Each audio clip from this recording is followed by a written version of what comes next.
business of property management. When you bought your house, townhome, condo, did you think you were buying a business?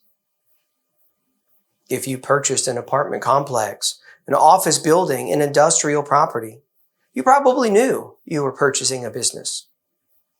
But when we think about the business of property management, what are we talking about? It's a good question.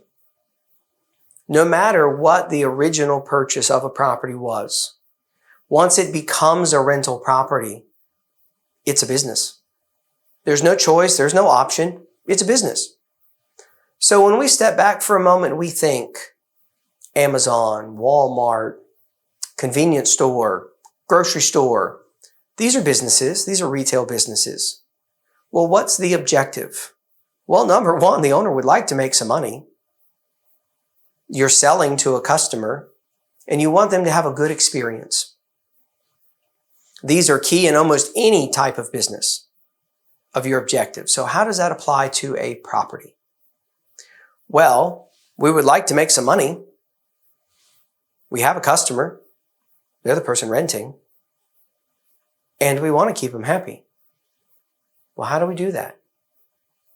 Well, with the financial side of the business, you don't always make an enormous amount of money on a monthly basis.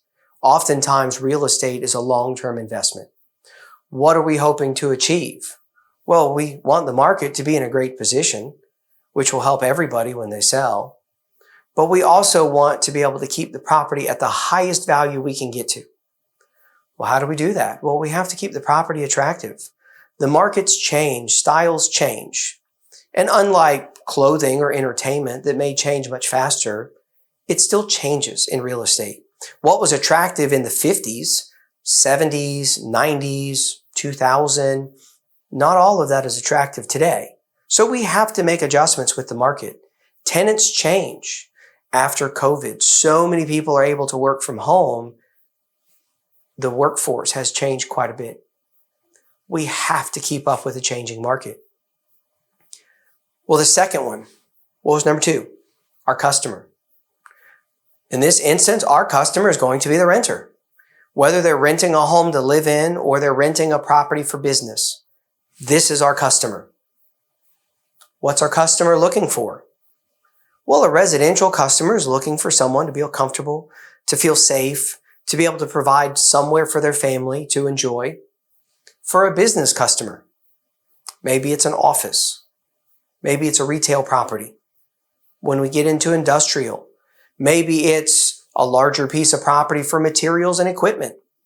Maybe they need a bay that they can come into and keep their property secure so nobody messes with it.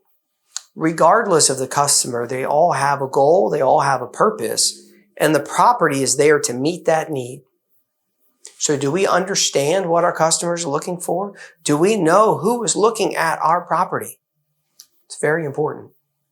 Big businesses spend millions of dollars knowing who their customer is so they know how to market to their customer.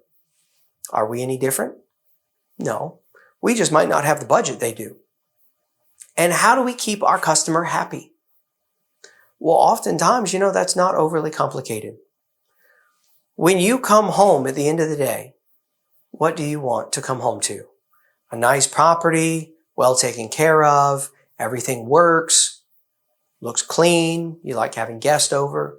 What about a business? When you have customers come into your business, do you want to apologize because the place looks like a mess? Or do you want an attractive property that they're coming into? Even in a construction environment, do you want scraps laying everywhere, trip hazards being everywhere, and you're walking the lot with your customer? Absolutely not. So in order to keep our customer happy, can we put ourselves in their shoes? Can we really get a better idea of what our customer is looking for? Absolutely. Now, when we go back to number one, there's a balance. If we're too free to spend money, we're not going to make any money. Those costs can add up very quickly. But as we balance the needs of our customer, the type of customer that we're marketing to, and how we can spread expenses in a practical way, Well, now we can achieve our business. We've got a property that will make us money either today or in the future. We know our customer, we're able to find them, and we're able to keep them happy. Most of the problems that come up in property management are dealt with if we can tackle those main components. So if you have a property that you're maybe having to rent for the first time, or maybe you've had some challenges while you've rented, I invite you to give me a call, send me an email. Let's talk about your property. Maybe we can be the help that you're looking for to smooth out some of those challenges you've had and be able to enjoy the benefits of the property, of the rental, of the long-term objective, so that way you can see it as a positive. My name is Baron McWright with Northeast Florida Realty. I look forward to talking to you very soon.